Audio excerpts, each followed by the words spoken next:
lo vi tampoco. Sí, a mí no me mandó ningún mensaje. Este, bueno, vamos viendo un poquito. Qué raro. A ver, esperen un minuto que voy a fijarme en el celular a ver si tengo algún mensajito.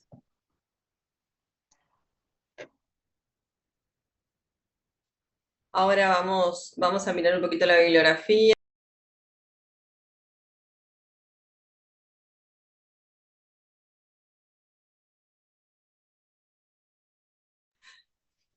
Bueno, muy bien. La clase de hoy, bueno, en principio tenemos un compañero que nos va a acompañar, que seguramente en cualquier momento se une a nosotros. Mientras tanto, vamos mirando un poquito la bibliografía y comentando algunas cuestiones generales. Como ustedes habrán visto, lo que vamos a empezar a dar en el día de hoy es la teoría pura del derecho de Hans Kelsen, que es una obra muy importante. Bueno, lo que nosotros estudiamos es la segunda edición de la teoría pura. Hay una primera edición del 34, esta que es de la década del 60. Estudiamos esta segunda edición. Por eso es importante que, bueno, que tengan esta precaución cuando ustedes se acercan a la bibliografía de estar efectivamente leyendo la segunda edición porque no son iguales, ¿sí? Esteban, tenés la mano levantada. Sí, quería preguntar, el viernes pasado yo no me pude conectar y quedé en duda si hubo clase o no, y si hubo, qué temas dieron. No, no, porque el viernes pasado hubo paro de la UDELAR. Ahí va, está perfecto. Como era por Zoom esta clase, Sí, estaba en no, no, duda. no fue paro, fue No, decretado no. Oh, por el excelente, rector de perfecto. la universidad por la muerte del trabajador ahí en... Ah, fue el rector, no me acordaba. El paro es hoy y es de AFUR. Muchas gracias. Ah, fue duelo entonces, digamos. Yo pensé que había sido paro. Bueno, la cuestión es que no te perdiste de nada. Bueno, entonces tenemos la bibliografía. ¿Qué encontraron por allí? Buenas, Ah, ¿cómo estás? ¿todo bien? Bien, todo bien. Estábamos empezando a comentar un poquito la bibliografía bueno, recién habíamos arrancado. Bien. Desde ya te pido disculpas, pero me atrasé un poquito en el juzgado, estoy de turno y a veces se complica y no terminan en hora las audiencias, cosas que, que suelen pasar. Hoy es martes y el día viernes nos toca conversar un poco sobre Hans Kelsen, seguramente como ya les estaba comentando Natalie, que Kelsen es un autor muy importante en este curso, también es muy importante en general para la teoría del derecho y para el derecho en sí, es un jurista de mucho peso, así que es como que súper relevante entrarle a Kelsen. En principio puede parecer un autor un poco difícil, un poco árido, un poco denso, pero después que uno hace el esfuerzo para leer a Kelsen, como que es clarificador y aporta mucho eh, leer a Kelsen, entender un poquito a Kelsen, no en el sentido de que no nos va a servir para un escrito forense, si uno quiere contestar el traslado de una demanda o quiere evacuar una vista en audiencia, para eso no, pero para entender desde una perspectiva así como que estructural, general, cómo son los ordenamientos jurídicos, es muy relevante el aporte de Kelsen. Pero para ser así como que concreto y rápido con las cuestiones introductorias, respecto de la bibliografía, que era lo que estaban conversando con Natalie, me imagino que tuvieron la posibilidad de buscar en EVA. Allí hay un trabajo introductorio, que es un trabajo de un profesor español que se llama Calzamiglia. Ese trabajo es muy útil como guía para empezar a leer a Kelsen, y después hay una serie de capítulos que son capítulos de una de las obras más importantes de Kelsen, que es la teoría pura del derecho. Son capítulos de la segunda edición de la teoría pura del derecho. Puntualmente son el capítulo 2, que es Derecho y Naturaleza, el capítulo 1, perdón, después está el capítulo sobre Derecho y Moral, el capítulo de Derecho y Ciencia, el capítulo de Dinámica Jurídica y el capítulo de Interpretación. Como les decía, para empezar, seguramente ya tuvieron la posibilidad de leer, pero recomendamos que se lea el trabajo de ella porque como que de manera ahí un tanto concreta y sucinta, resumida, hace una especie de punteo de aspectos muy importantes de la teoría de Kelsen, sobre todo en lo que tiene que ver con la construcción del objeto de la ciencia jurídica y con el enfoque metodológico que leen teóricamente. Leen, si pueden, ese capítulo y después, de a poquito, con esfuerzo, los invitamos a leer los capítulos que están en la plataforma.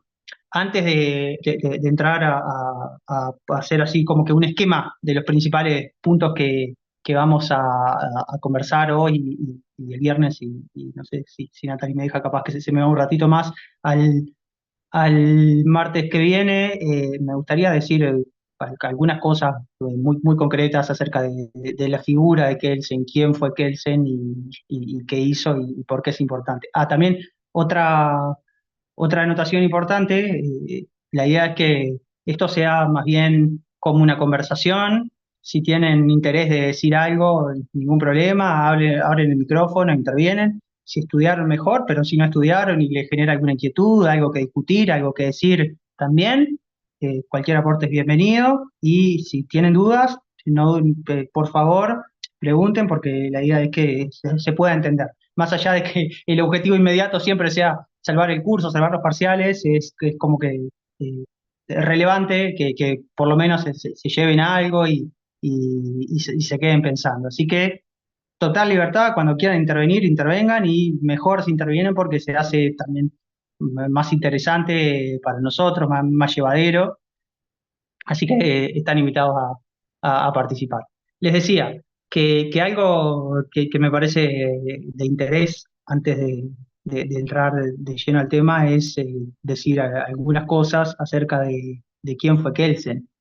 Kelsen es un jurista austríaco, nació en el siglo XIX, nació en 1881 y murió en 1973 en Estados Unidos. O sea que vivió los años convulsos del principio del siglo XX y atravesó la mitad del siglo XX y estuvo ahí casi a las puertas del final del siglo XX. O sea que es un autor que es marcado por el siglo XX y por todo de cambios que se dan en el siglo, específicamente a nivel de teoría, y más todavía a nivel de la manera de entender el Kelsen fue un jurista austríaco, vivió en alemán, como que un run de que era un allá en cosas difíciles de conectar prácticas. Hay que decir, además de ser un jurista muy importante para algunos, es el jurista teórico más importante del siglo más y nada más. También no solo se dedicó a teoría del le interesó especialmente reflexionar al final de su vida, reflexionó sobre el derecho al privado y además hizo reflexiones que estuvieron efectivamente conectadas con la práctica, porque entre otras cosas, como les dije, Kelsen fue nutrición de griega que estableció la noción que seguramente estudiado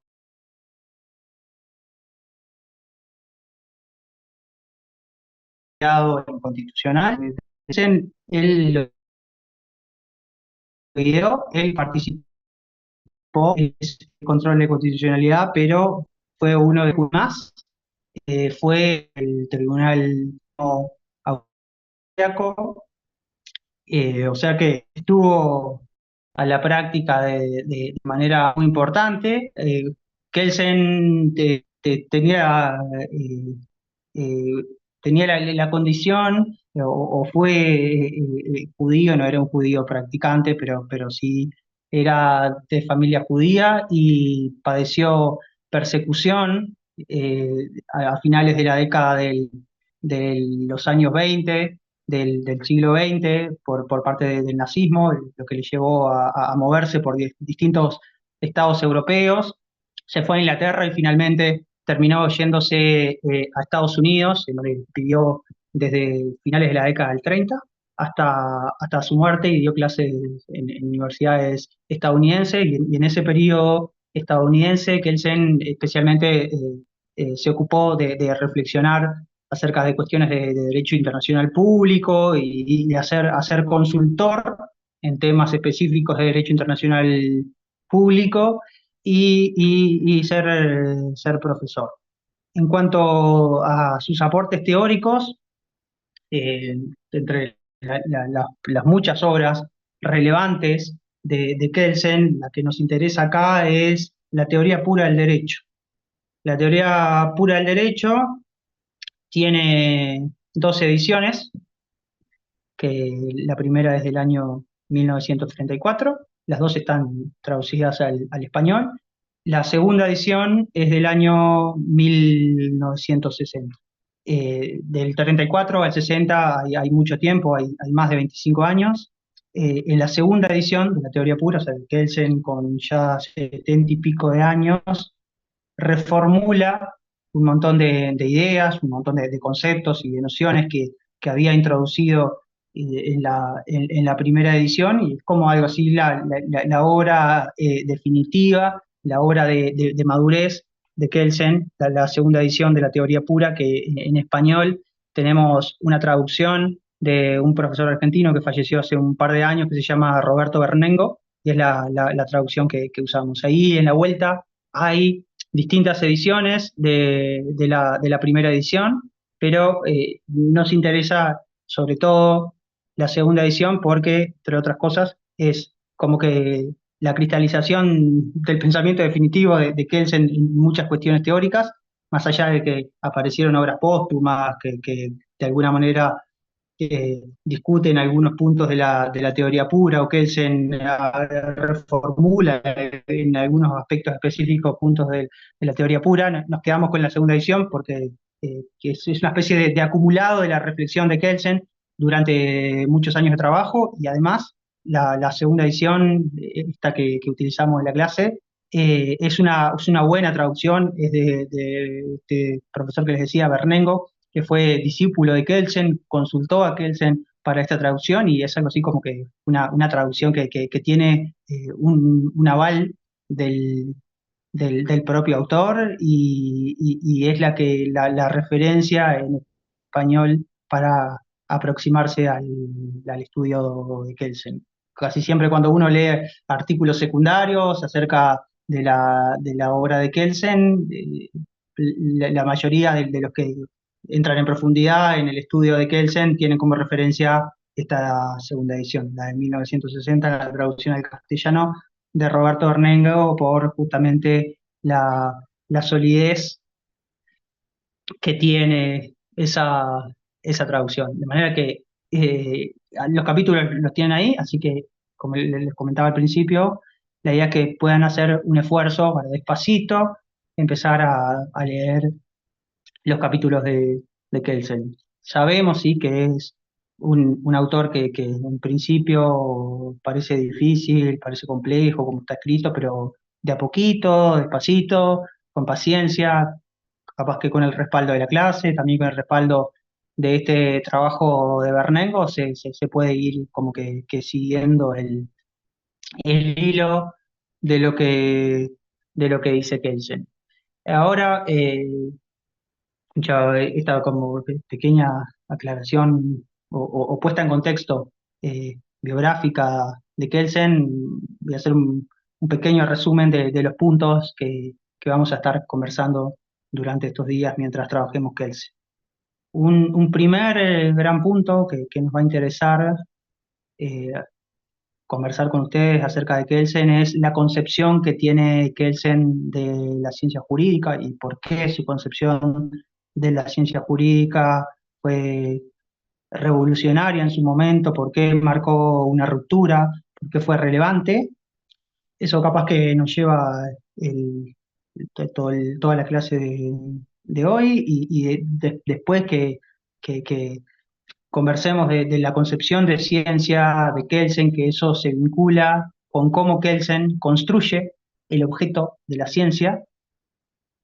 Vamos a ocuparnos de conversar un poco del concepto de norma jurídica para Kelsen, cómo el concepto de norma jurídica se conecta con la noción de sistema jurídico, y cuando hablemos de sistema jurídico vamos a ingresar de manera no sé si muy detallada, pero sí con cierto grado de profundidad vamos a intentar desarrollar la perspectiva dinámica de los sistemas jurídicos, y en la perspectiva dinámica vamos a hacer énfasis en el concepto de validez, el concepto de eficacia, cuál es la relación entre validez y eficacia. Vamos a hablar de los distintos ámbitos de validez y irremediablemente vamos a terminar en esa noción que alguna que otra vez ha salido acá en este curso, que es la norma básica fundante, o como se le dice también por ahí, la norma hipotética fundamental.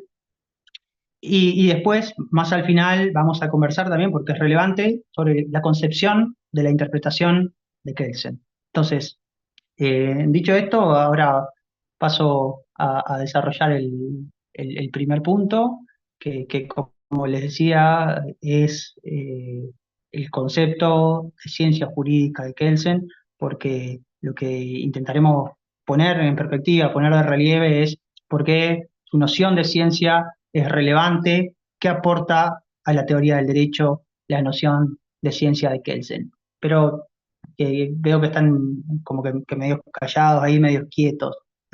¿Pudieron leer el trabajo de Calzamiglia? ¿Qué les pareció? Que pudieron entender algo allí acerca del concepto de ciencia de Kelsen? ¿Por dónde va la cuestión? Si alguno se anima ahí como a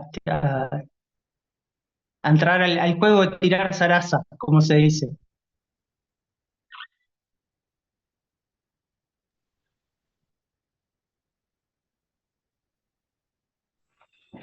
Buenas tardes, profe. Bueno, Yo lo estuve leyendo un poco, o sea, tiene una parte más bien como la historia un poco, o sea, bibliográfica, también en qué momento realiza la teoría pura del derecho Kelsen y habla sobre eso, también el contexto, todo. Eso fue más o menos lo que me quedó. Lo leí una sola vez ahí va. y es como dice el título, hace una defensa, o sea, deja bien en claro por qué la importancia de la teoría que elaboró Kelsen.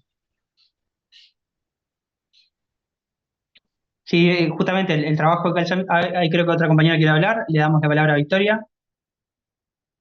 Sí, justamente eso A quería las decir victorias. yo.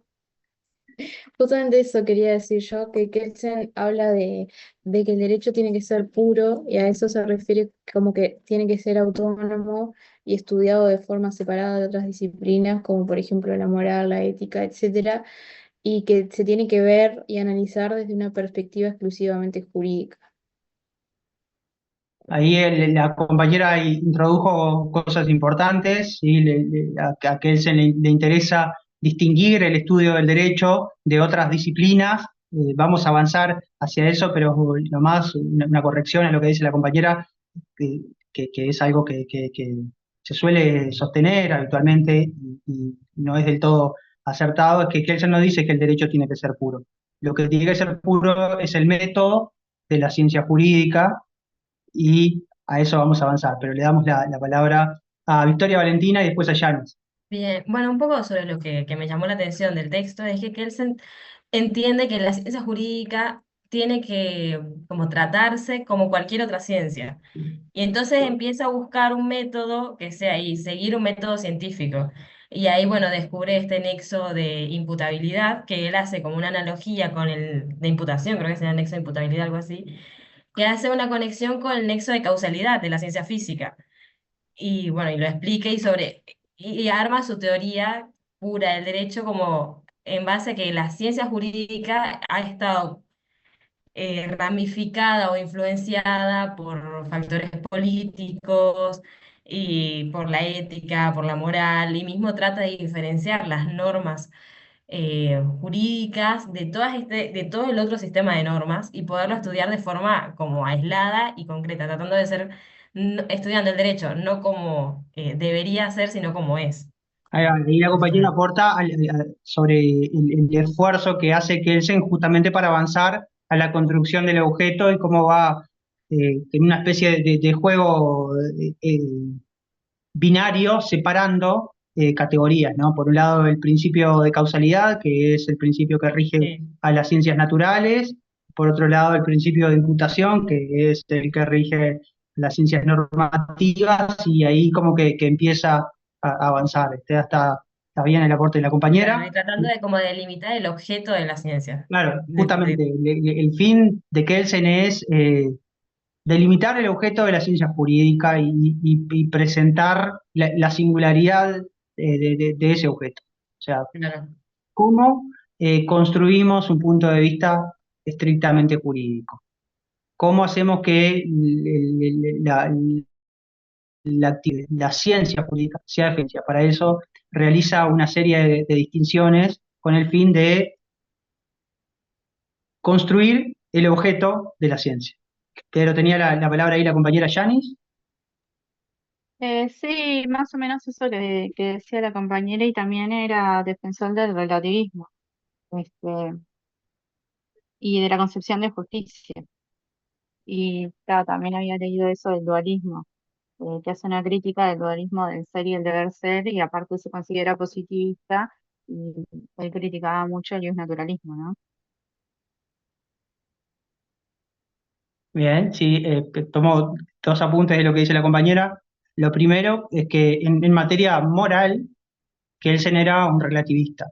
O sea, eh, defendía que no existían valores absolutos, como el bien absoluto, el mal absoluto. No, Kelsen decía que eh, tal cosa como los deberes morales, el bien, las normas éticas, no están en la naturaleza, son relativas, dependen de los contextos, dependen de las culturas, e inclusive te llega a decir por ahí, en un texto que se llama ¿Qué es justicia?, que la justicia es un ideal irracional y que es un textito corto, mucho más fácil de leer que la teoría pura, tiene como 40 páginas. En verdad es un ensayo y se consigue en internet Sí, si tienen interés de leerlo. dice que no es cuestión de Y razón, sino de sentimiento.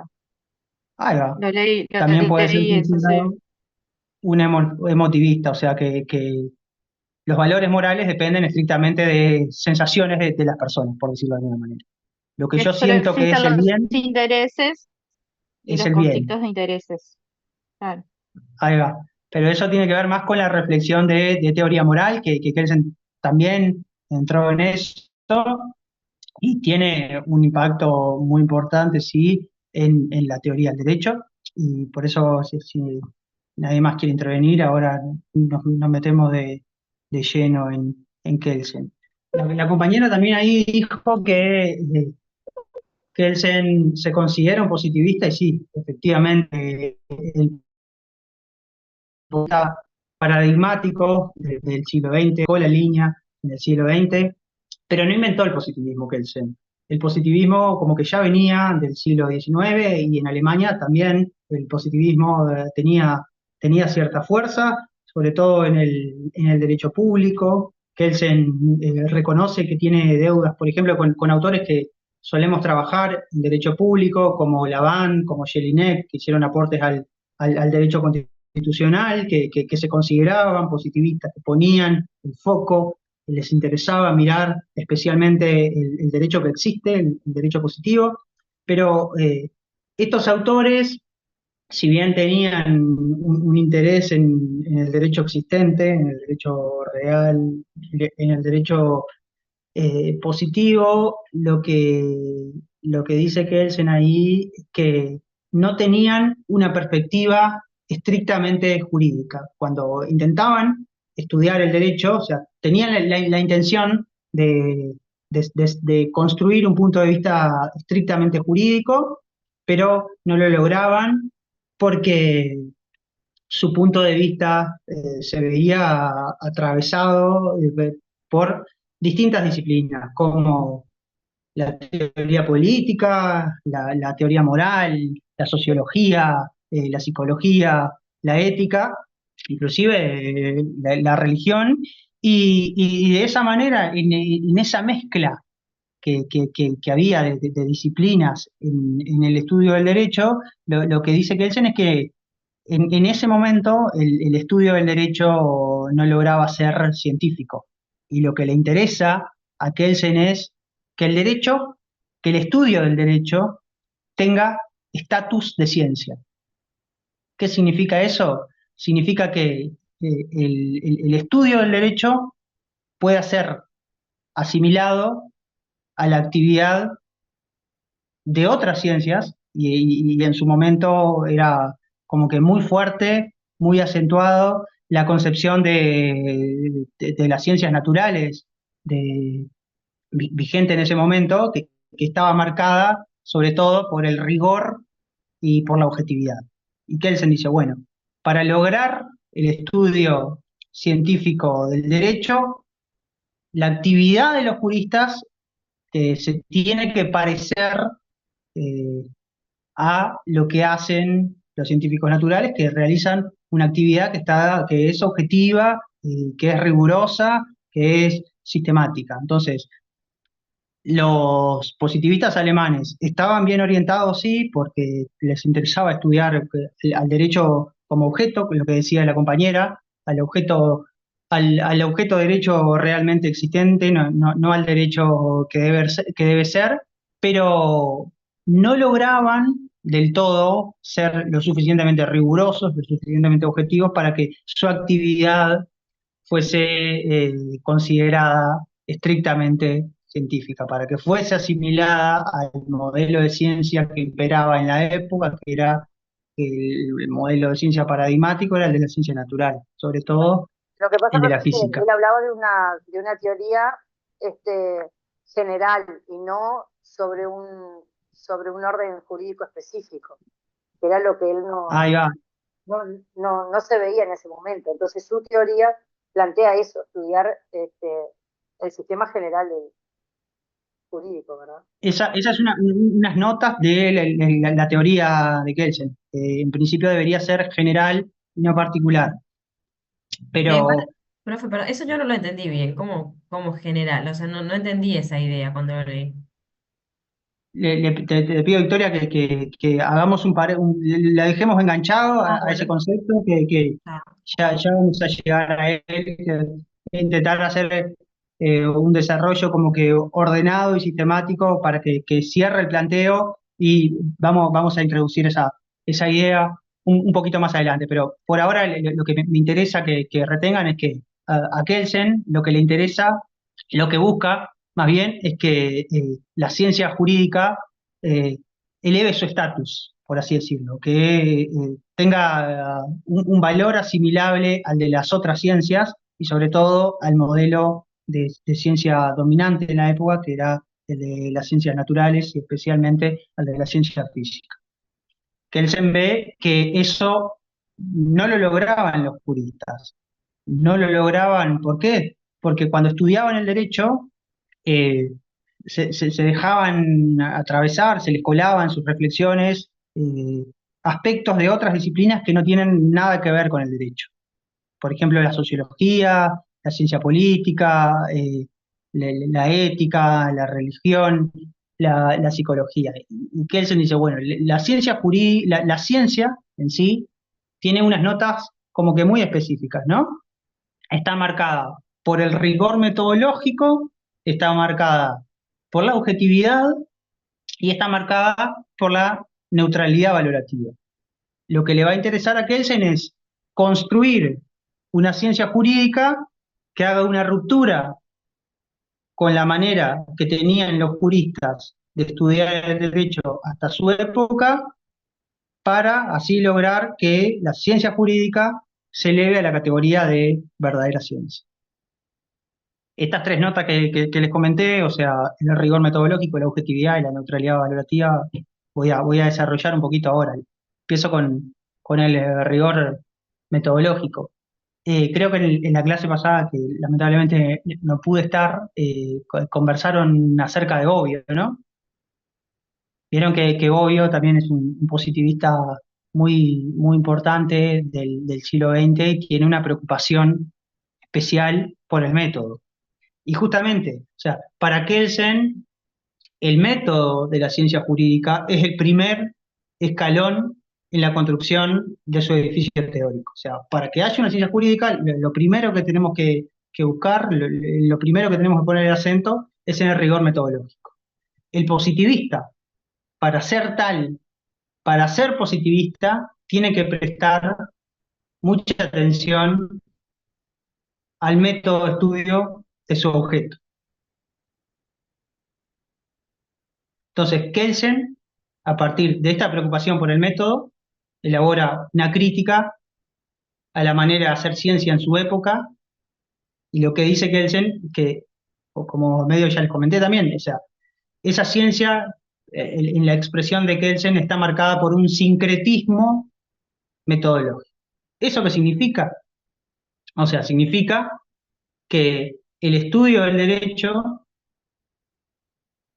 en el estudio del derecho se mezclan distintas disciplinas y distintos enfoques, como les decía, la sociología, la ciencia política, la ética, la economía y hasta la teología.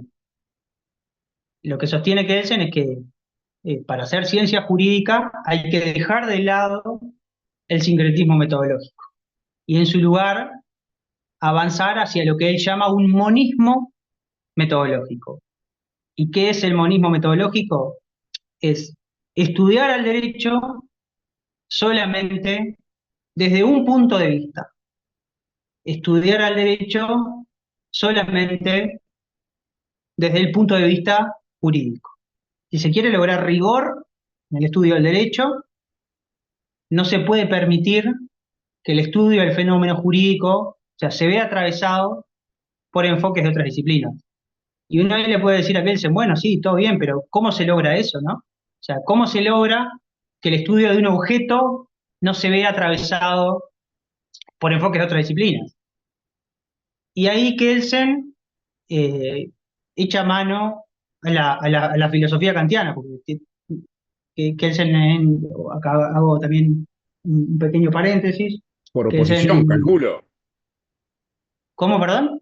Por oposición, calculo que invocará a Kant, porque se me ocurre que son dos visiones bastante antagónicas. No, justamente iba a eso, al contrario.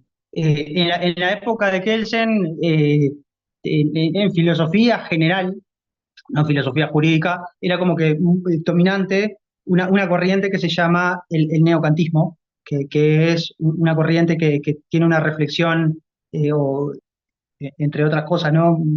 Muy, muy atinada acerca del conocimiento, acerca de la epistemología. A los neocantianos les interesa mucho el problema de cómo se puede conocer, cómo conocemos los fenómenos del mundo.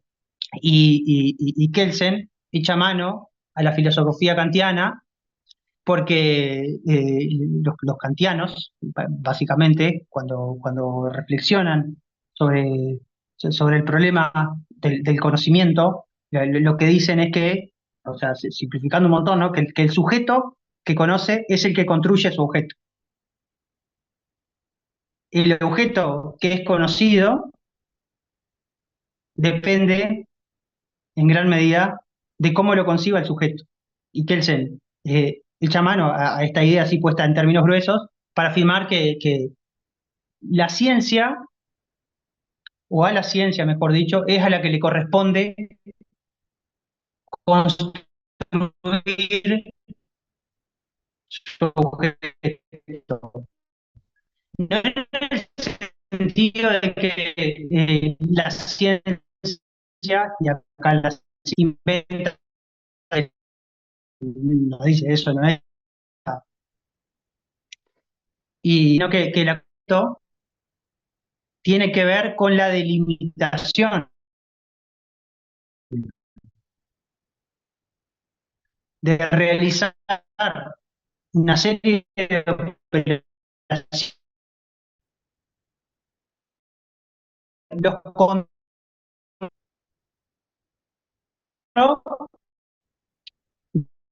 de otros aspectos,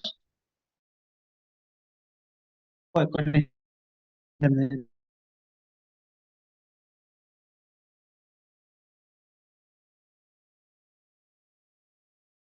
que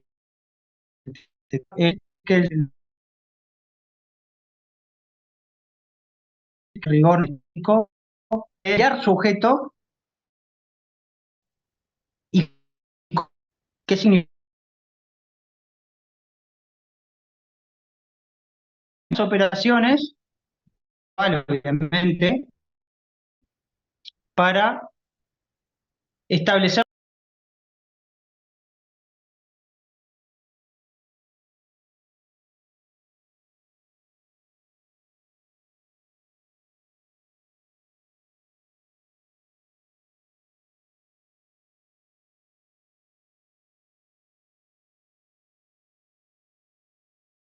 limpiando, separando.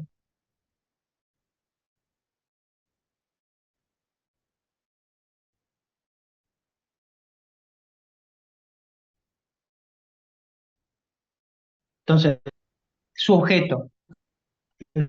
Mira su objeto, decimos, sí, en términos generales, de hecho, asumimos que sabemos o que estamos todos de acuerdo en que es el derecho, pero dice que el momento, en la época en la que Kelsen está, el estudio del derecho está atravesado por un montón de cosas, por otras disciplinas, por eso lo del sincretismo metodológico, y él dice, acá hay que poner un poco de orden. Está bien, miramos, estamos de acuerdo en cuáles son las fuentes, pero hay que hacer una serie de distinciones, hay que ir depurando el objeto para que podamos estudiarlo científicamente. Y hay cosas que no nos interesan como juristas, y el esfuerzo de Kelsen está en separar su objeto de cosas que justamente no vienen al caso estudiarlas, porque no tienen que ver con lo estrictamente jurídico.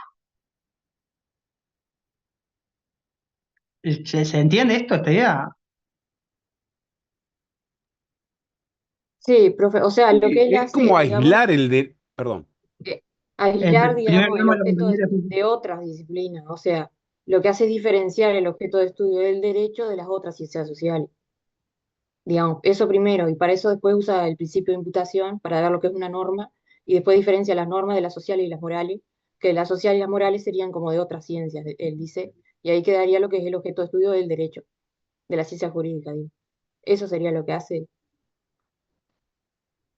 sí, Listo. está bien el comentario de la compañera, o sea, lo que le interesa primero que nada es mostrarnos qué va a hacer y cómo lo va a hacer, justamente para después avanzar hacia esas operaciones de depuración, de separar el derecho de otras cosas que no nos interesan. Pero es muy importante tener en cuenta que en el momento en que Kelsen reflexiona sobre esto, el estudio del derecho estaba atravesado, como les decía, por otras cosas y que era muy difícil concebir o entender una perspectiva jurídica. Claro. Por eso él trae esta idea de la depuración. Bueno, entonces sí, está todo bien con la sociología, con la reflexión moral, que Kelsen, como les decía, con esto de qué es la justicia, la practicó, pero cada cosa es su cosa, digamos así. Cada disciplina tiene su casillero y lo que le va a interesar a Kelsen es construir el casillero jurídico y que sea solamente jurídico, que no esté atravesado por otras cosas. ¿Cómo logra eso? No, ahora vamos a avanzar hacia la depuración que hace Kelsen. Creo que primero estaba la compañera Janice y después le damos al compañero. Parece un poco difícil. El derecho es una respuesta a esos problemas sociales que tiene la sociedad, vaya redundancia.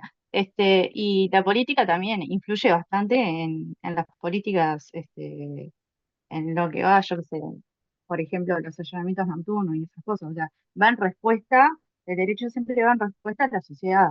Entonces me parece difícil separarlo de la política y de la sociología.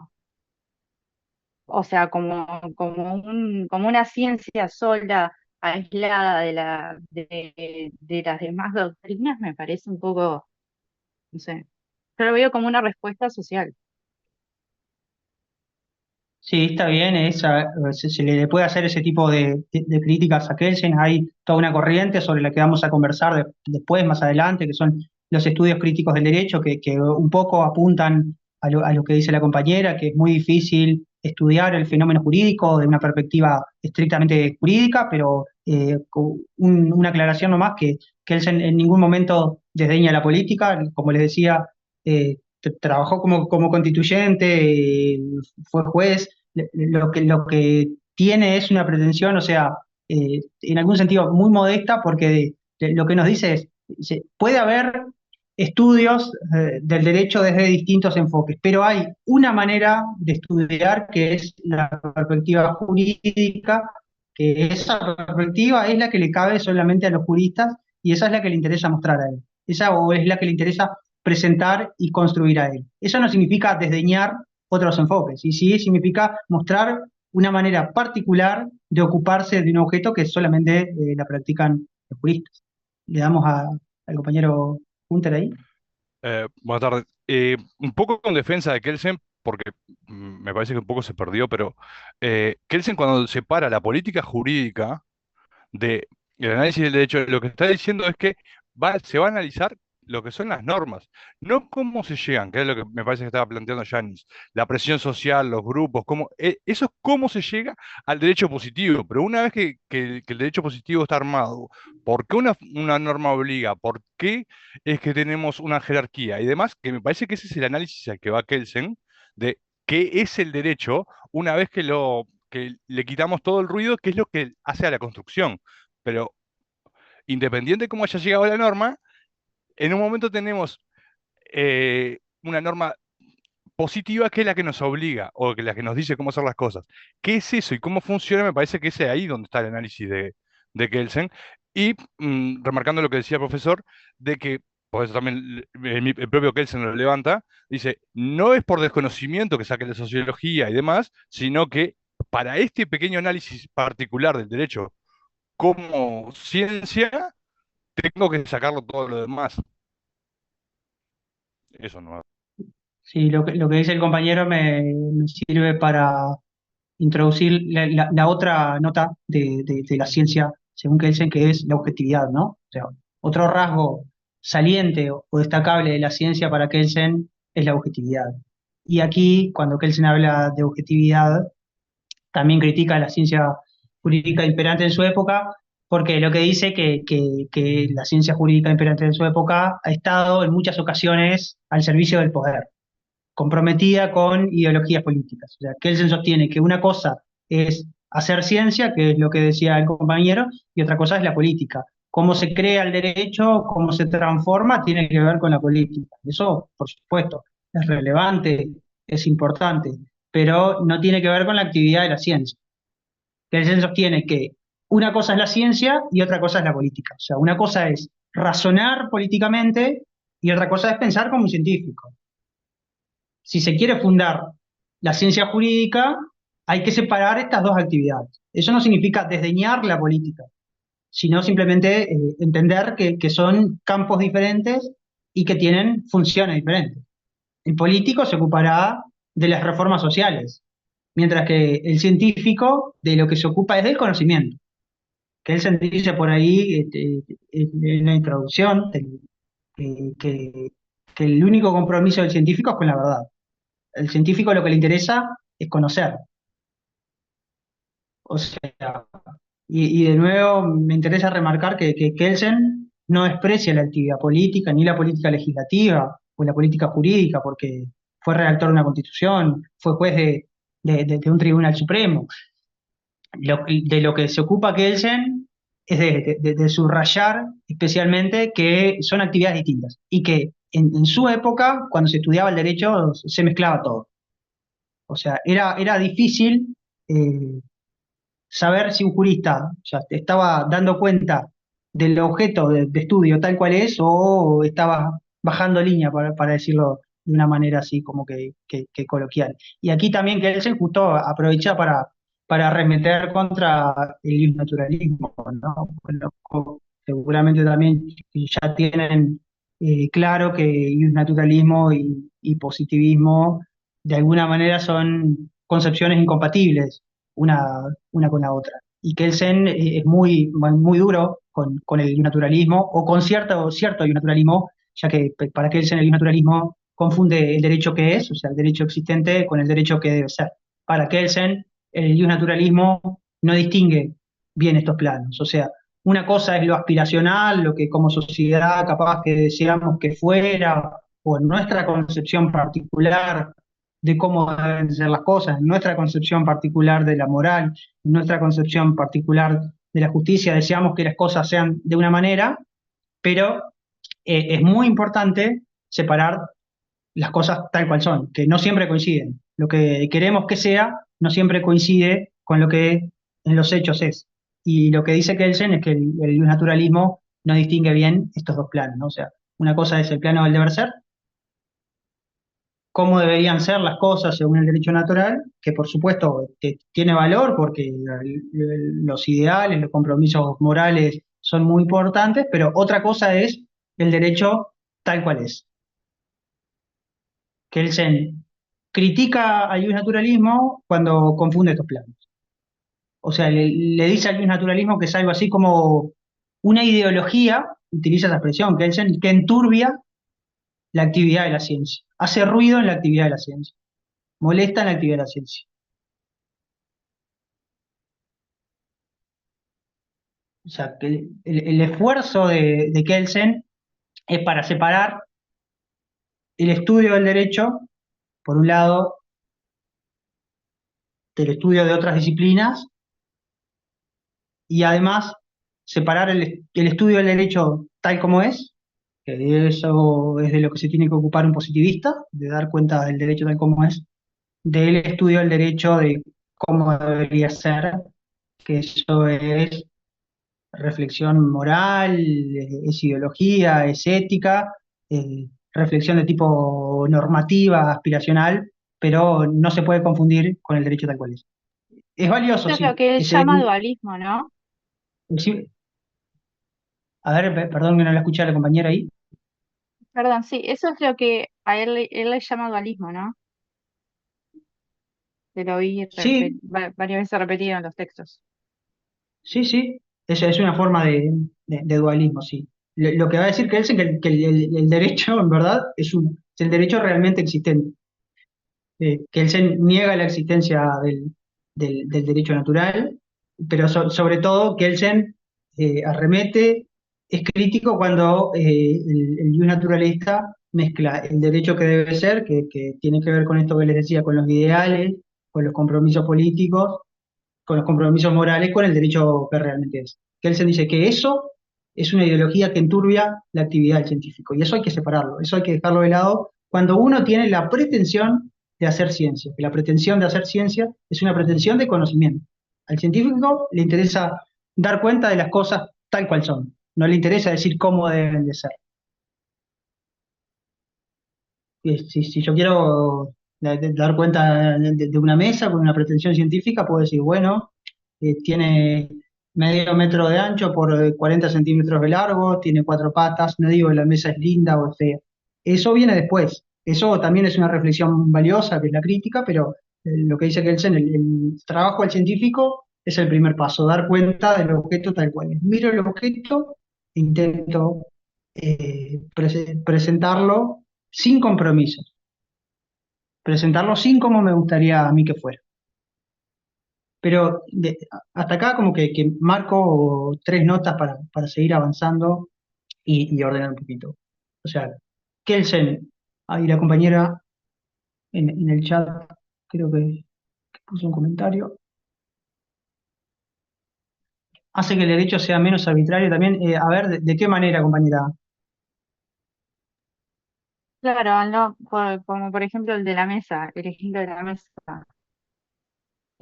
que no se guíe por si es linda o no, sino por lo que es en sí, que sea menos arbitrario en ese sentido, que no se guíe por lo que siento, como el secretario de Justicia que él decía, este, que sea la razón misma humana, y no lo que siento, que no me vea involucrada por lo que siento.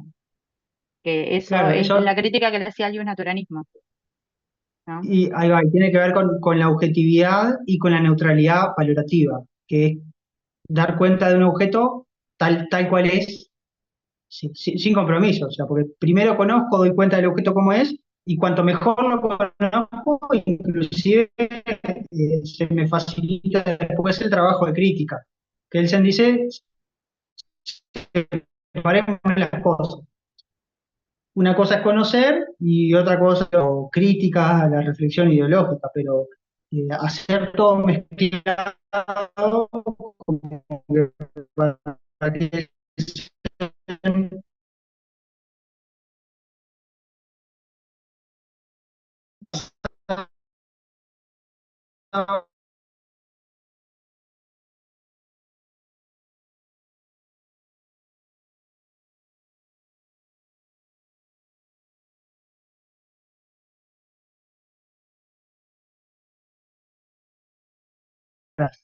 la ciencia política, la ética, la religión, que se dice eso hay que dejarlo de lado, y además la ciencia jurídica muchas veces ha dejado de lado la objetividad, ¿no? Dice que no, ha dejado de lado la objetividad por el compromiso con algún ideal político. Ha sacrificado la verdad, el valor verdad, que es como que el valor por excelencia del científico, en favor de alguna ideología política. A partir de esta especie como que de diagnóstico que suena bastante pesimista, ¿no? La conclusión ahí de Kelsen, que esto lo dice Calzamiglia, creo, así como de manera muy clara, es que no hay una verdadera ciencia jurídica. Cuando la ciencia jurídica no es rigurosa, cuando no es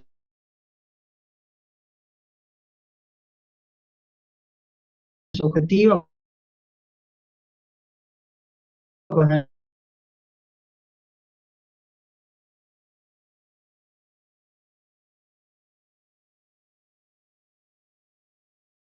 es objetiva,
las personas con las que hablamos, eso es todo el mundo del ser.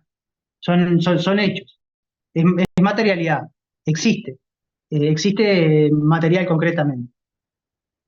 Y por otro lado, tenemos el mundo del deber ser, que es el mundo de las normas.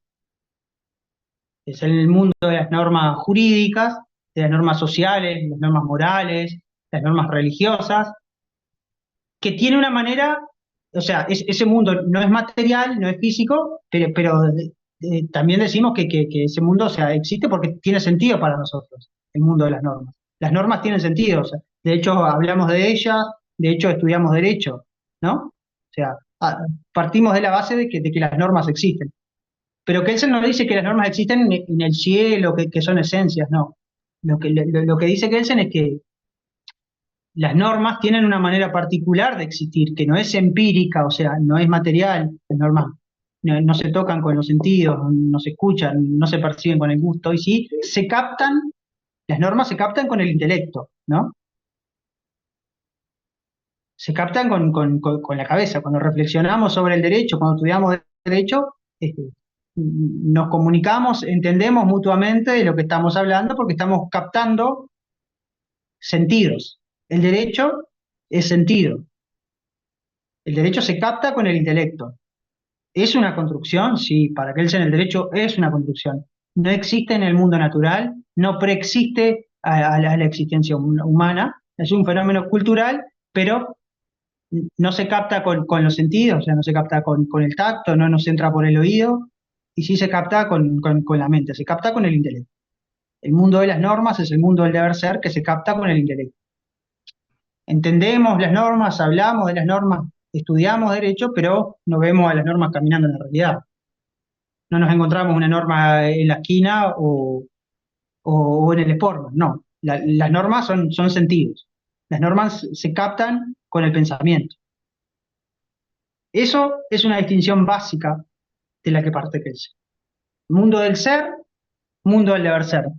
Mundo del ser, el mundo de los hechos, o sea, el mundo del afuera, la realidad material concreta, lo que tocamos, lo que vemos, lo que percibimos con los sentidos, y el mundo del deber ser, que es el mundo de las normas, no solo las normas jurídicas, también las normas sociales, las normas morales, que no se capta con los sentidos, y sí se capta con el pensamiento.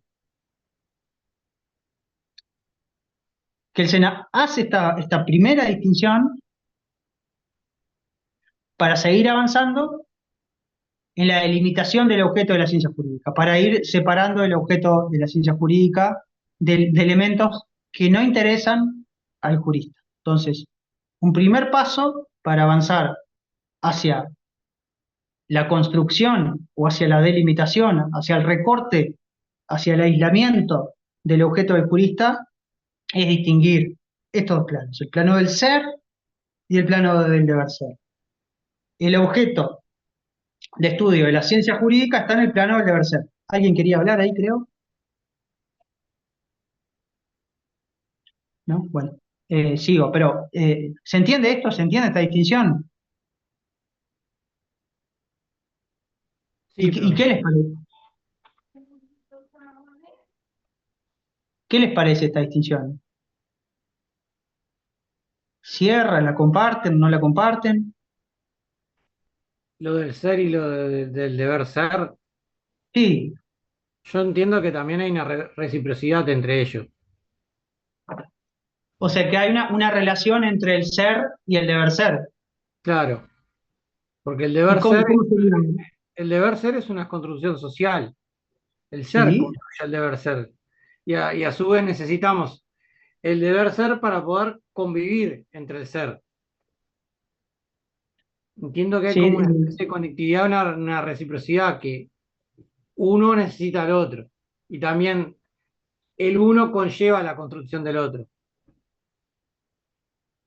después que un poquito más adelante, cuando avancemos hacia la distinción entre validez y eficacia, vamos a ver que la intuición del compañero está bien conectada, porque las normas que están en el mundo del deber ser tienen una conexión con la realidad, porque de hecho la norma motiva conducta y motiva el comportamiento de uno, ¿no? Claro, porque aparte Entonces, la norma va surgiendo de acuerdo a los comportamientos de las personas. O sea, a ver, un ejemplo muy burdo. Pero ahora que está en los delitos informáticos, que el derecho no estaba tan especializado en ello, tuvo que salir corriendo a crear normativa para que se centre en eso y poder penalizar ese tipo de delitos. ¿Por qué? Porque hay un comportamiento humano que se estaba desviando. Entonces, o sea, veo esa conectividad y escuchándolo a usted y esa forma de razonamiento de Kelsen fue lo que se me ocurrió. o sea, traducir a esta distinción lo que dice el compañero, los delitos informáticos serían construcciones en el plano del deber ser, que para, de alguna manera, orientar el mundo del ser, ¿no? Sí, claro, Algún tipo de conexión tiene que haber, porque si no, no tiene sentido que haya normas. Si no hay claro. ninguna conexión, si no tiene ningún impacto en el mundo del ser, y eso se ve de manera muy clara cuando Kelsen habla de la relación entre validez y eficacia.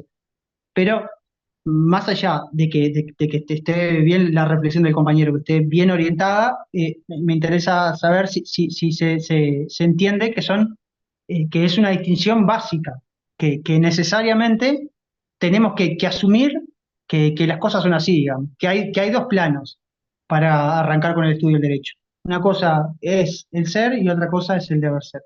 Cuando empezamos a delimitar el objeto de la ciencia jurídica, miramos el plano del deber ser. El jurista se ocupa de sentidos.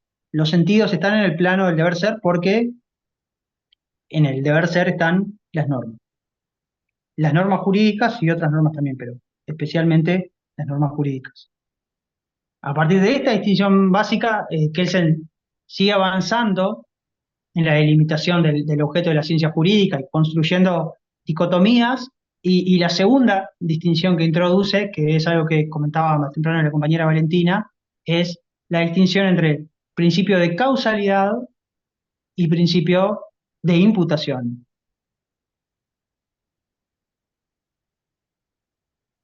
Que a partir de lo que venimos diciendo, como que es muy fácil ver la conexión entre el principio de causalidad y ser y principio de imputación y deber ser, pero la comentamos un poco. O sea, el principio de causalidad es el principio, o sea, son principios de tipo metodológicos también, son asunciones de la ciencia. El principio de causalidad es el que rige a las ciencias naturales. Las ciencias naturales son las que se ocupan de fenómenos que están en el plano del ser, la física, la química.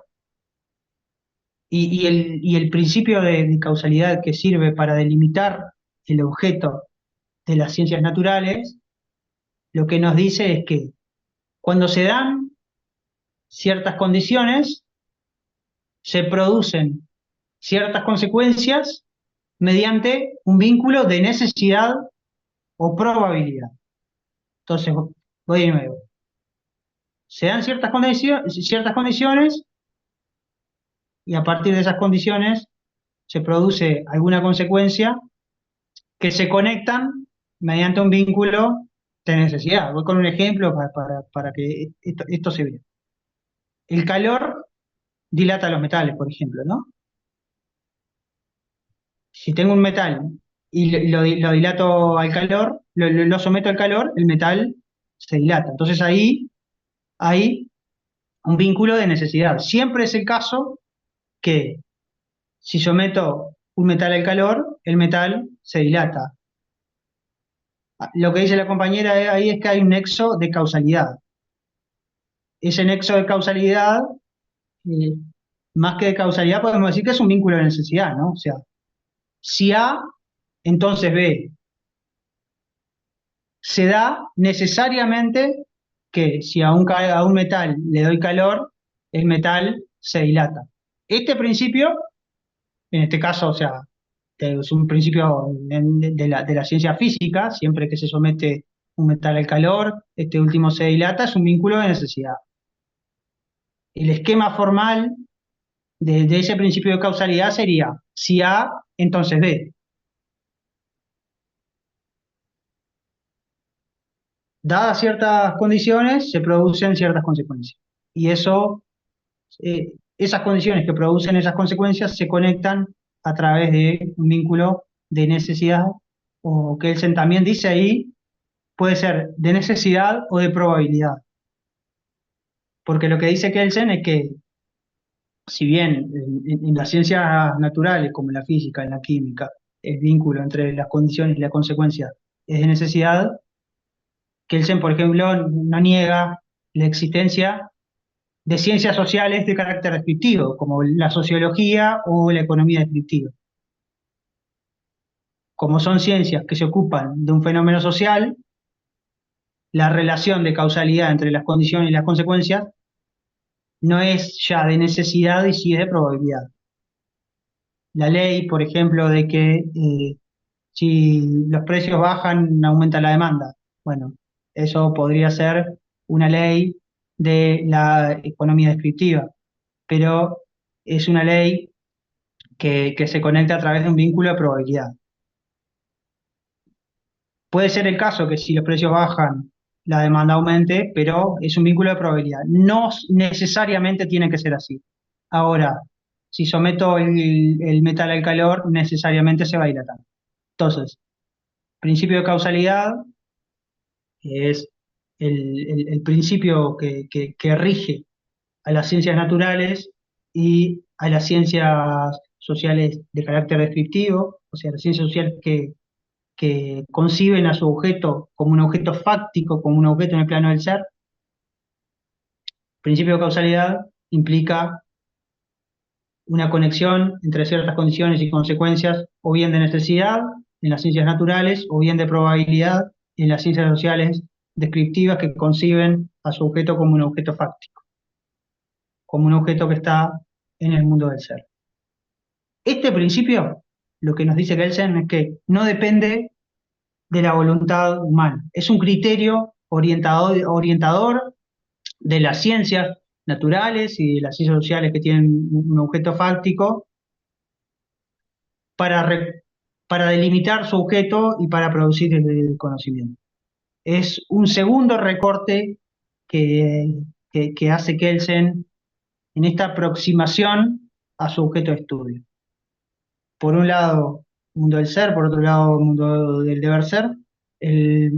Las ciencias que se ocupan del mundo del ser se rigen por el principio de causalidad, que es un principio que no depende, en principio, valga la redundancia, perdón, de la voluntad humana. Y en cambio, en la ciencia jurídica, lo que nos dice Kelsen es que no es posible utilizar este principio como principio orientador para delimitar el objeto. No es posible utilizar este principio para producir conocimiento jurídico, ya que la ciencia jurídica se ocupa de un fenómeno normativo. El fenómeno normativo, dijimos, está en el plano del deber ser, y no podemos describir normas, no podemos conocer normas mediante el principio de causalidad. Para Kelsen, esto ha sido un problema importante de la ciencia jurídica. Entiende que es necesario buscar otro principio que oriente a la ciencia jurídica para conocer su objeto, que oriente a la ciencia jurídica para describir los objetos normativos. Y ahí Kelsen postula el principio de imputación. Que el principio de imputación Capaz que también, alguien sabe, alguno lo pudo leer o lo puede explicar. bueno, a ver si alguien se anima.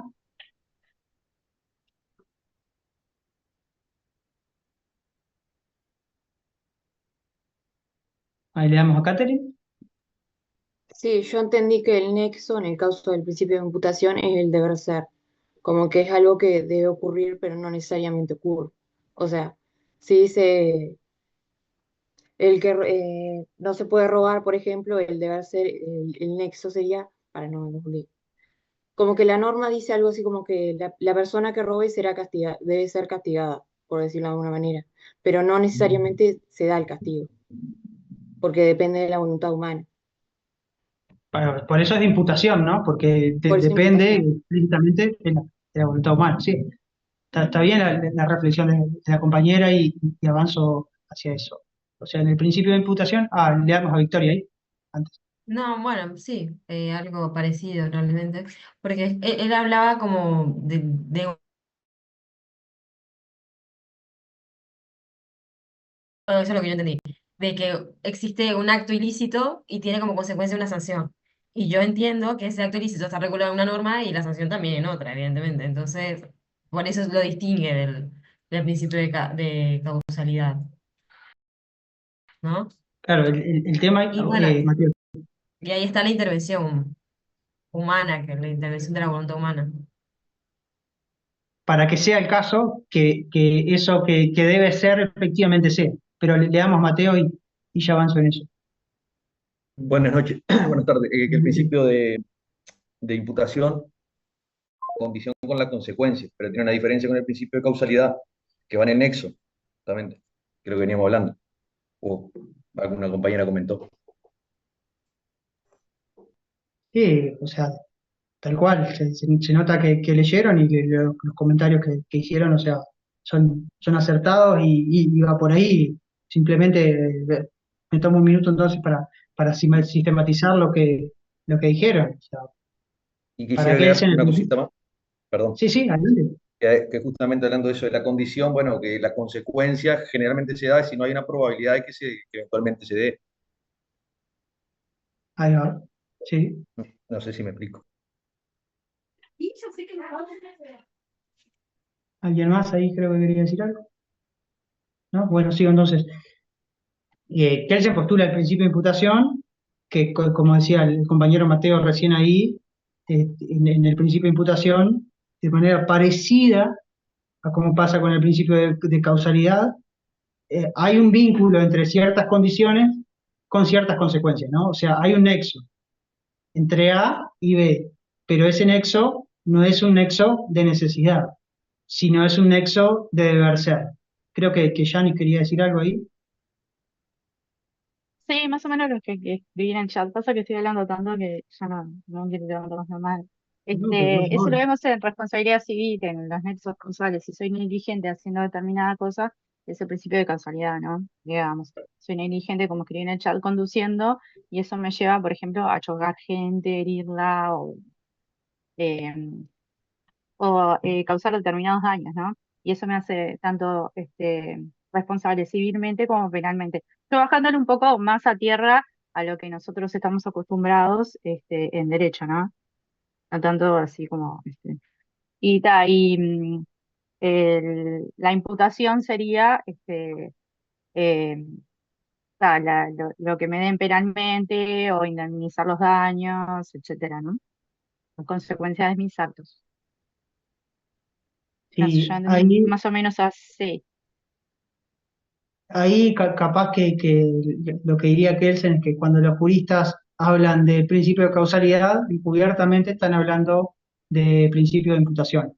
O sea, o están confundiendo categorías, porque para Kelsen el derecho se rige por el principio de imputación. Las normas se conectan mediante el principio de imputación. Utilizamos el principio de imputación para leer la realidad desde la perspectiva jurídica. Es una especie de esquema de interpretación de la realidad jurídica. Pero termino con el desarrollo de la idea del principio de imputación y me tomo un minuto para comentar lo que decía la compañera acerca del nexo de causalidad en la responsabilidad. Entonces, tenemos que el principio de imputación implica la vinculación de ciertas condiciones con ciertas consecuencias mediante un nexo de deber ser, no mediante un nexo de necesidad o de probabilidad. Entonces, en las normas jurídicas, ¿no? Se da el acto ilícito y si se configura en los hechos el acto ilícito, lo que corresponde es la sanción, ¿no? Pero esa sanción debe ser el caso cuando se configura el acto ilícito, pero no necesariamente es el caso, siempre que se da el acto ilícito que existe la sanción, porque esa relación que debe ser depende de la voluntad humana, depende para que la sanción efectivamente se aplique cuando se configura el acto ilícito. Depende de una intervención humana, eso. Solo en la naturaleza no se da. El acto ilícito está descrito en una disposición, el que con intención, artículo 310 del Código Penal, ¿no? El que con intención de matar, de hiere a otro, es castigado con 2 a 12 años de penitenciaría. Entonces, el que mata debe ir a prisión de 2 a 12 años, pero eso que debe ser no siempre es el caso. Para que eso que es, o sea, el que da muerte, efectivamente sea, para que el deber ser se corresponda, digamos, con el ser, es necesario la intervención humana. Es necesario que haya una operación humana ahí.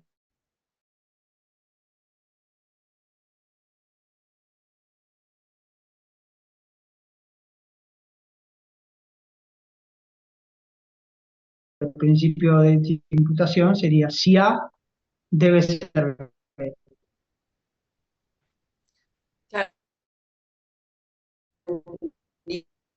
ir la condición con la sanción en el plano más Sí, abstracto. claro, ahí está, la producción de la norma depende de la voluntad humana, pero cuando queda estructurada O sea, no hay nada en la naturaleza, no hay nada en la naturaleza que vincule el homicidio con la privación de libertad.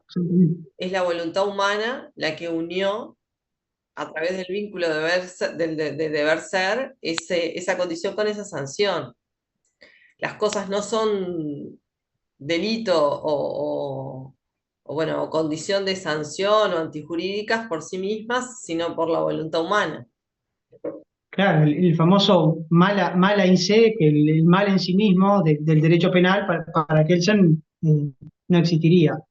Todos los delitos son construcciones mediante un vínculo de deber ser que es una producción justamente humana.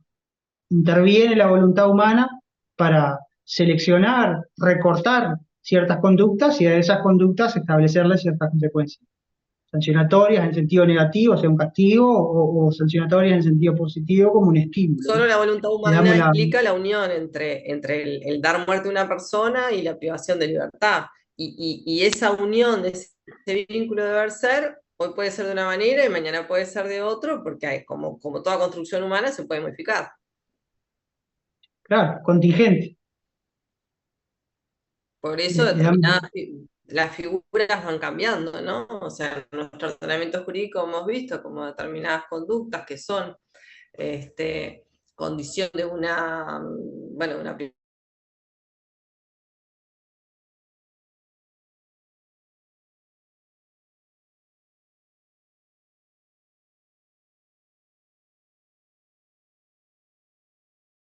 prisiones con consecuencias.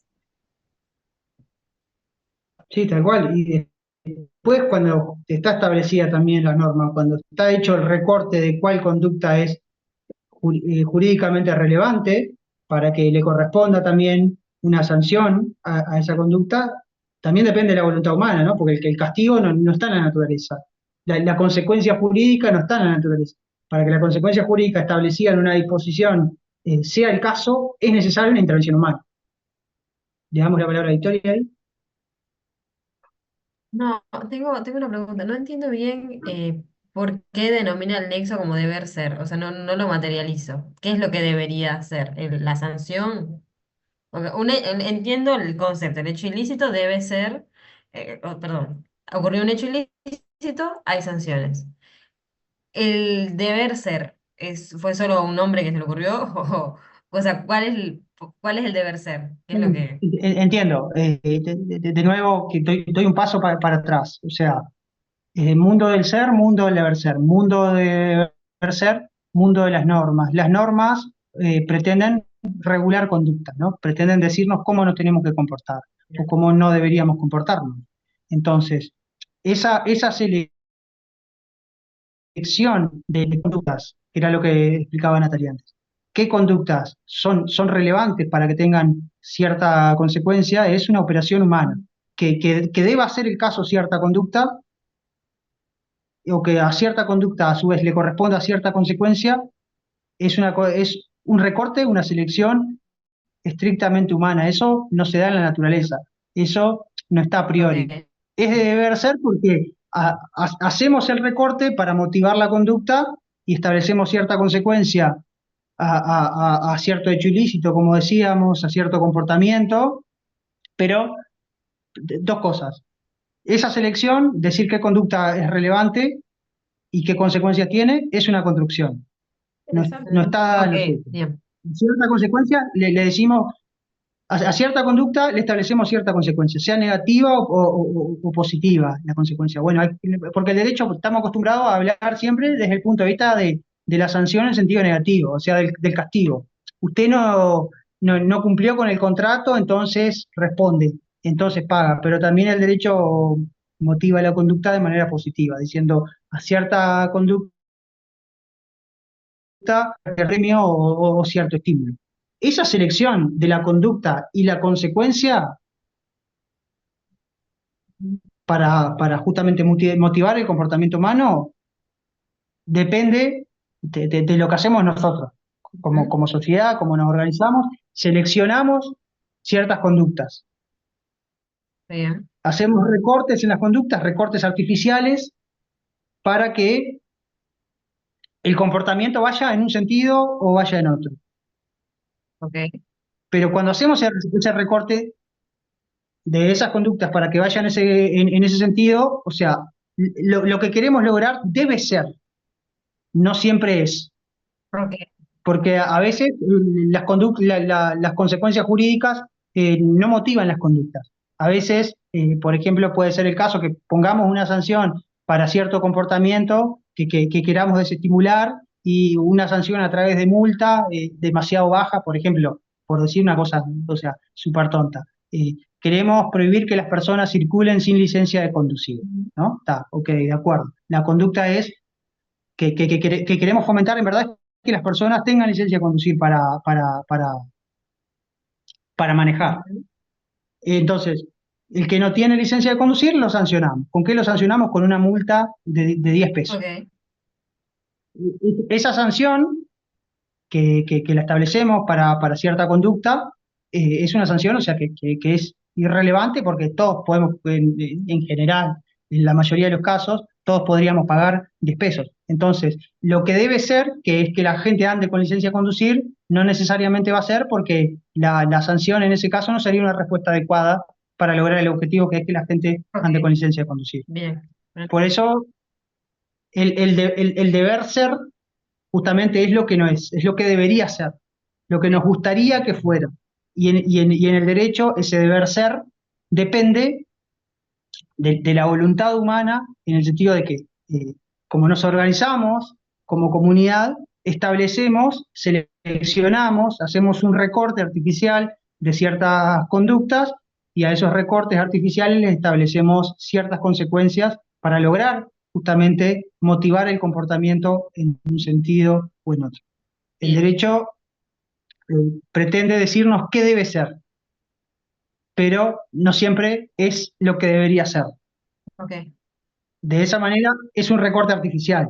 De esa manera el vínculo que hay entre el acto ilícito acá de nuevo y la consecuencia es un vínculo de deber ser porque lo seleccionamos humanamente a eso.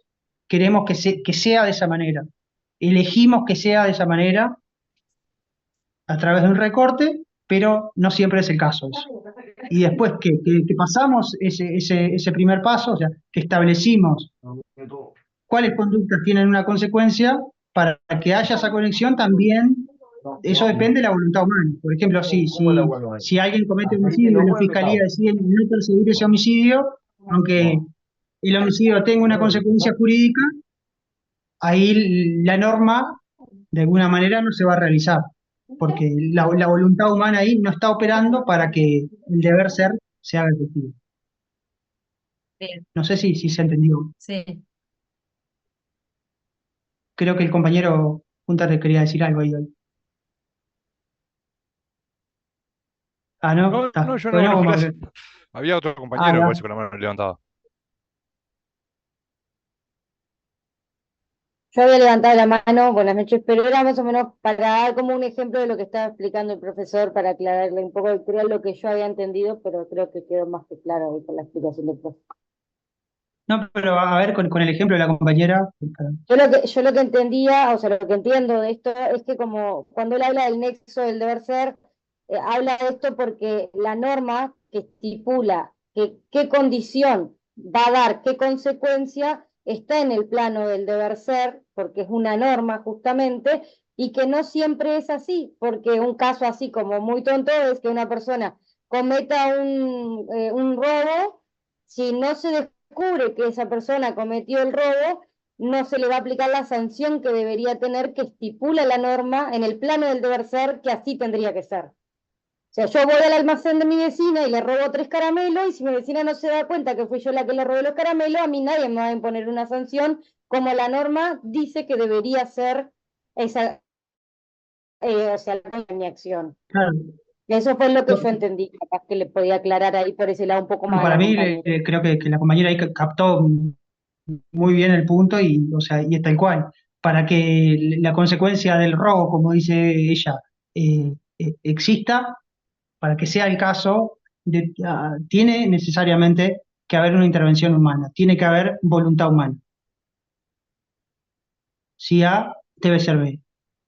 El que sustrajere o se apoderare de cosa ajena a muebles será castigado con de 3 meses de prisión a creo que son 4 años. Pero para que esa conexión, ese paso entre la descripción del hecho típico y la consecuencia, que es la sanción, exista, sea el caso, tiene que haber intervención humana. Si está descrita la conducta, el supuesto típico, y hay una sanción, esa sanción, si se configura el supuesto típico, debe ser. Debe ser, pero no necesariamente siempre es. Para que ese deber ser sea el caso, y acá esto se vincula de nuevo con lo que traía un compañero hoy, entre la relación entre ser y deber ser, es necesaria la intervención humana. O sea, que Kelsen distingue las ciencias causales de las ciencias normativas, y lo que nos dice es que las ciencias causales están predeterminadas justamente por el principio de causalidad, y son la física, la química, la sociología descriptiva, la economía descriptiva, ciencias que se ocupan de hechos. Ahora, hay ciencias que están predeterminadas por el principio de imputación, que como dijimos que es un principio que vincula eh, ciertos hechos, ciertos supuestos a ciertas consecuencias a través de un principio que es el principio de imputación, que el principio de imputación es un principio que implica el deber ser. Para que la consecuencia que está establecida en la realidad exista, depende de una intervención humana.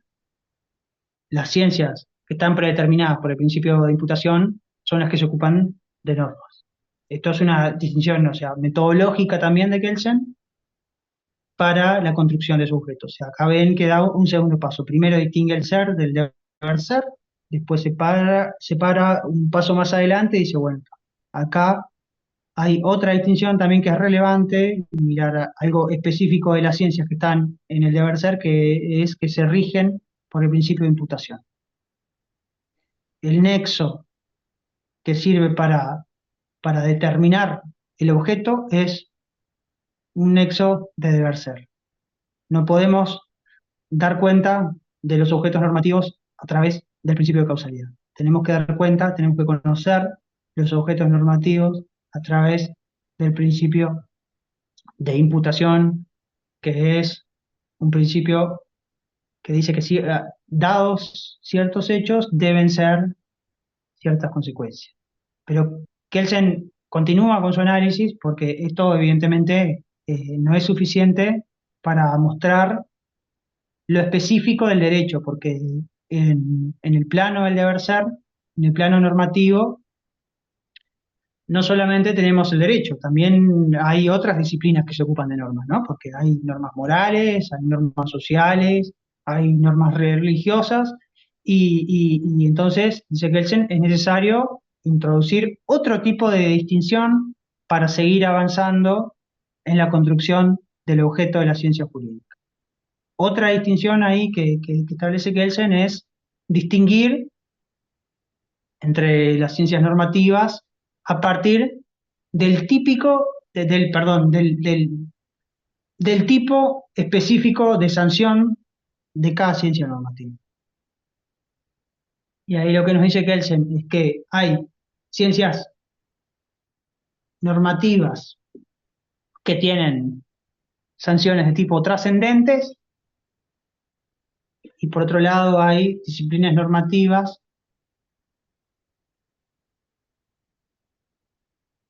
que tienen por objeto o se ocupan de sanciones inmanentes. O lo reformulo, perdón. Hay normas que tienen sanciones trascendentes y hay normas que tienen sanciones inmanentes. Es una manera de distinguir entre clases Perdón, de normas. sanciones, ¿cómo dice la última que no le escuché, perdón, profesor? Sí, voy de nuevo. Kelsen dice que otra manera de ir acotando el objeto, de ir separando el objeto jurídico de otros objetos que se le parecen, es distinguir el tipo específico de sanción que tiene cada norma, ¿no? Y Kelsen ahí presenta una distinción entre dos tipos de sanción. Por un lado, dice Kelsen que hay normas que tienen sanciones trascendentes y por otro lado, hay normas que tienen sanciones inmanentes. Lo que dice Kelsen es que las sanciones trascendentes son aquellas que se producen en un hipotético más allá, en otro mundo, en otro plano, mientras que las sanciones inmanentes se producen en este mundo, en este plano, o sea, en el mundo en el que vivimos todos. Por ejemplo, lo que dice Kelsen es que las normas religiosas establecen sanciones de tipo trascendente. El castigo del cielo, perdón, el castigo del infierno, es al contrario, el castigo del infierno o la recompensa del cielo, del paraíso, ¿no? Eso es una sanción que está en el más allá. Kelsen acá no entra a discutir si es verdad que existe el cielo o el infierno, no le interesa eso. Simplemente le interesa mostrar el tipo de sanción de distintas normas, ¿no? Kelsen dice que hay normas que tienen sanciones trascendentes y hay otras que tienen sanciones inmanentes. Sanciones trascendentes, por ejemplo, tienen las normas religiosas, porque si uno obra de manera contraria al comportamiento establecido en los mandamientos religiosos, capaz que la sanción es que su alma sufra eternamente en el infierno.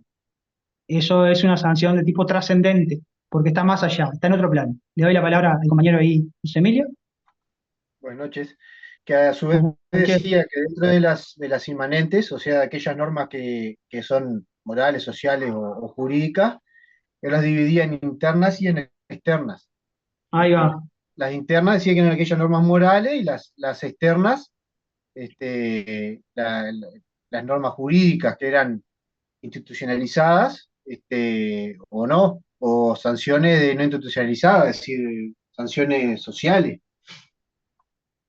Sí, va por ahí, o sea, es un paso más adelante que da Kelsen después que hace esta distinción y presenta cuál es el tipo de sanción de las normas jurídicas. El compañero se nos adelantó un poco ahí. Pero entonces, sanciones, normas con sanciones trascendentes, hipotético más allá, el ejemplo paradigmático, las normas religiosas, y después hay normas que tienen sanciones inmanentes. ¿Qué nos quiere decir Kelsen con esto de las sanciones inmanentes? Nos quiere decir que la sanción se da en este mundo, no se da más allá. Y ahí tenemos las normas jurídicas, pero además de las normas jurídicas también tenemos las normas morales y las normas sociales. Como bien apuntaba el compañero, hace falta introducir otro criterio de distinción para aislar, para ubicar, para identificar lo específico de las normas jurídicas.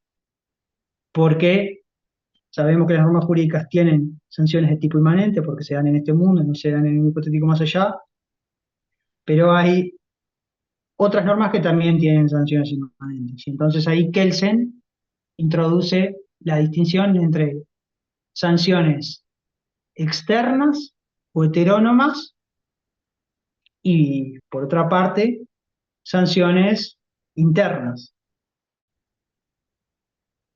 Entonces, por un lado, distinguió trascendente e inmanente. No, trascendente no tiene que ver con lo jurídico, inmanente sí tiene que ver con lo jurídico. Pero en lo inmanente encontramos sanciones externas o heterónomas y también encontramos sanciones internas. Las normas jurídicas claramente tienen sanciones de tipo externas o heterónomas. Las sanciones de las normas jurídicas vienen de afuera, las imponen las autoridades. Pero también las normas sociales tienen sanciones externas. Si yo me colo en la fila del cajero del Grou de la Plaza de los Bomberos a las 5 de la tarde cuando hay 50 personas, entro a la fila, estoy en el punto 50 y me voy al punto, a la quinta persona que está para entrar al cajero, o sea, eso ahí estoy violando una norma social, voy a tener una sanción, ¿no? La gente me va a criticar, va a decir que está mal lo que dice y capaz que alguno también me saca los empujones de ahí. Esa sanción es externa, es una sanción a una norma social. Las normas jurídicas también tienen sanciones externas. Si yo cometo un delito, voy a tener como sanción seguramente ir a prisión. Pero tendría que haber empezado por la otra, por las sanciones internas, para justamente en este juego de ir distinguiendo, ir aislando lo específico de lo que... Las sanciones internas, el ejemplo paradigmático de sanción interna es la sanción por la violación de una norma moral, que dice Kelsen que es una sanción que impacta en la conciencia del sujeto. Yo actúo mal moralmente y bueno, siento culpa, siento remordimiento, es algo interno mío. Me impacta a mí, personalmente capaz. Puedo sentirme angustiado, puedo sufrir un montón de días por haber mentido a un compañero, yo que sé, haber incumplido una promesa. Listo, voy a sentir remordimiento. Eso es una sanción interna.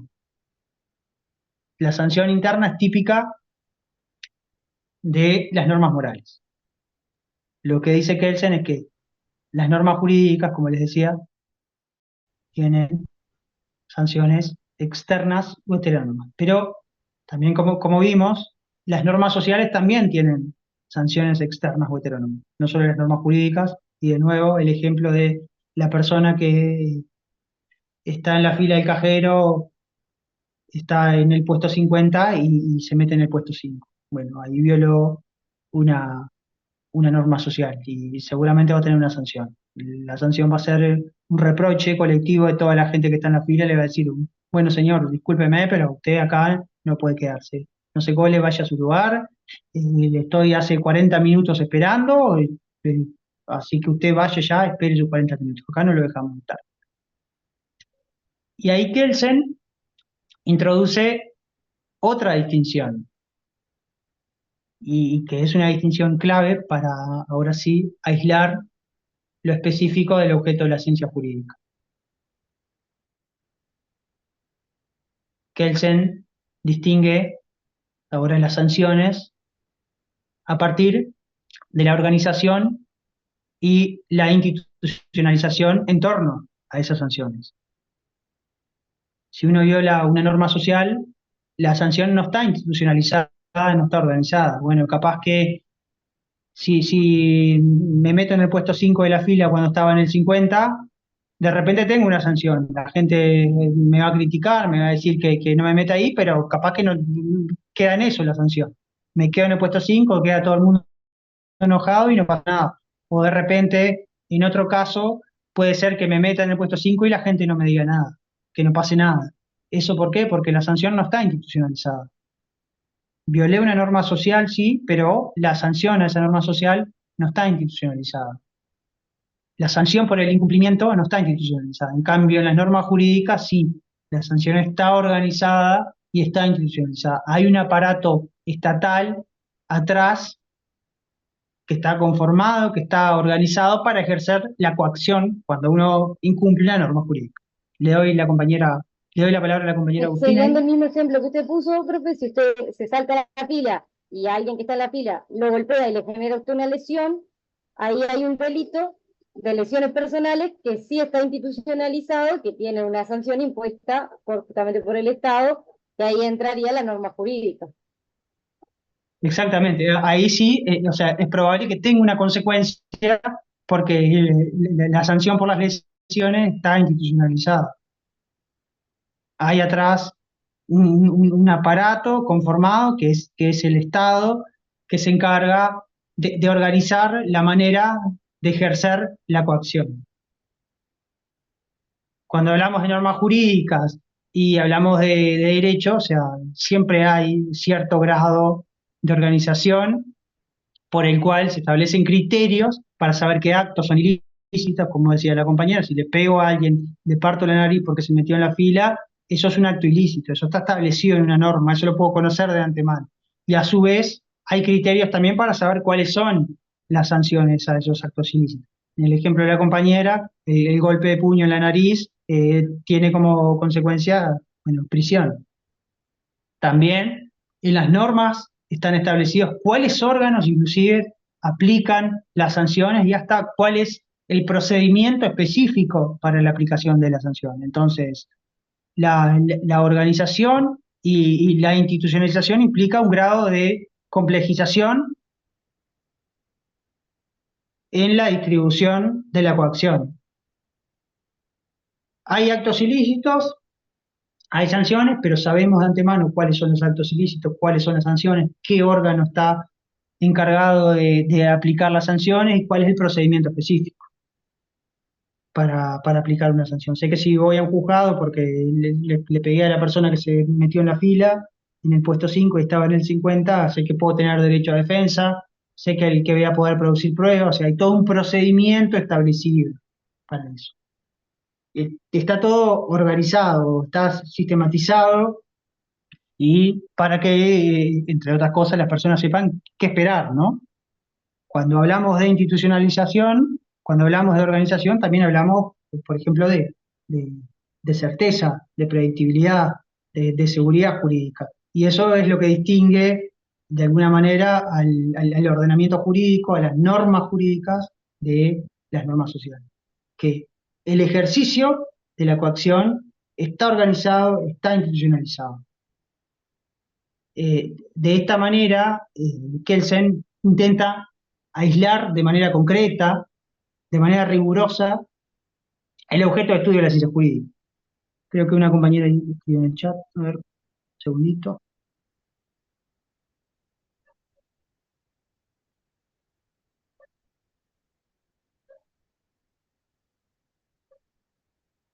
Que tiene otra clase, dice la compañera, si podemos terminar en un minuto, sí, la idea es terminar a las 8, pero redondeo acá muy rápido. Entonces, en este juego de distinciones que va haciendo Kelsen, lo que busca es aislar el objeto de la ciencia jurídica. El objeto de la ciencia jurídica es un objeto que está en el plano del deber ser, porque es un objeto normativo. Para conocer ese objeto normativo tenemos que asumir el principio de imputación, que implica la conexión de ciertos actos con ciertas consecuencias mediante un vínculo de deber ser. La sanción del objeto normativo del que se ocupa el derecho es una sanción de tipo inmanente, o sea, está en este mundo. Es una sanción también de tipo externa, no interna, o sea, nos viene de afuera. A veces no queremos la sanción, pero la sanción nos viene igual.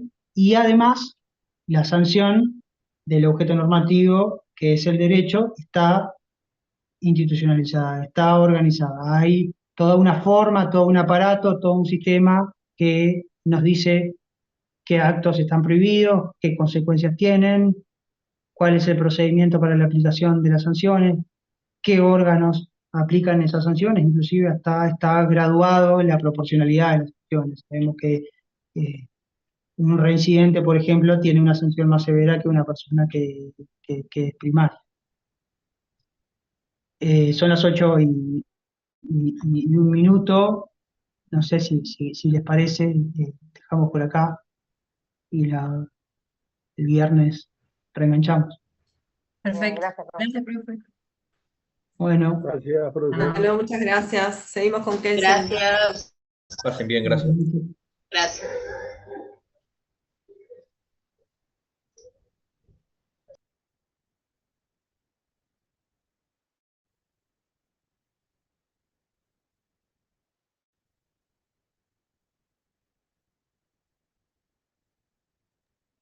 La clase que viene, Derecho y Moral, ¿no? El texto de Calzón. Perdón, que no hubo un delay ahí con la Para la clase, conexión. para la clase que viene iría el texto de Derecho y Moral de Kelsen. Es el segundo, ¿dónde está?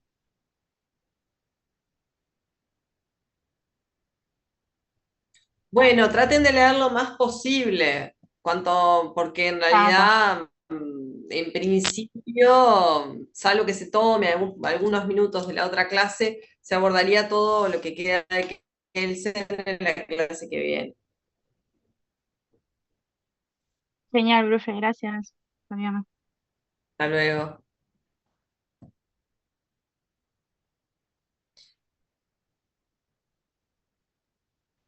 Bueno, nos despedimos por acá entonces. Sí, nos despedimos. María José, ¿viste el correo que te mandé? Así, ahora hablamos. Espera, Dale, bárbaro. espera. Quédate un momentito. Me quedo.